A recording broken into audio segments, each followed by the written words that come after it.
আসসালামু আলাইকুম। আপনারা কি একটা নতুন ফোন নিতে যাচ্ছেন? মানে আপনি একটা নতুন ফোন নিতে যাচ্ছেন। আপনি আসলে মূলত আপনি আপনার ব্যবহারের জন্য কেমন টাইপের ফোন খুঁজছেন?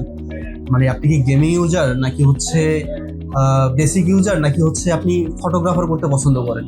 আসলে বেসিক্যালি একটা ফোন আসলে নির্ধারণ করার সময় আপনাকে আপনি যে জিনিসটা আসলে বেশি ব্যবহার করতে চান বা বেশি ব্যবহার করবেন সেটার উপরে আপনাকে ফোন নির্ধারণ করতে হবে, ফোনটা সিলেকশন করতে হবে। আপনি যদি গেমিং এর জন্য একটা ফোন পারচেস করতে চান তাহলে অবশ্যই আপনাকে দেখে নিতে হবে সেই ডিভাইসটার প্রসেসর কোয়ালিটি কেমন, প্রসেসর ন্যানোমিটার কেমন আছে, প্রসেসরটা আপগ্রেশন জেনারেশনের কিনা।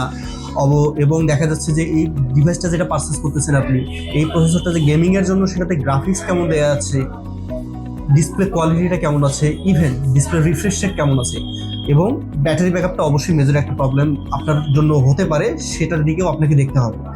মূলত এই বিষয়গুলো দেখেই আপনি একটা ডিভাইস পছন্দ করবেন। আপনি আপনার ইউজার্সের জন্য কোন ডিভাইসটাকে সিলেক্ট করবেন, আপনি কিভাবে ব্যবহার করতে যাচ্ছেন, সেটা আসলে মেইন পয়েন্ট। আপনাকে এটাই নির্ধারণ করতে হবে আপনি কেমন বাজেটের মধ্যে এবং কি কাজে ব্যবহার করার জন্য একটা ডিভাইস পারচেস করছেন। ধন্যবাদ।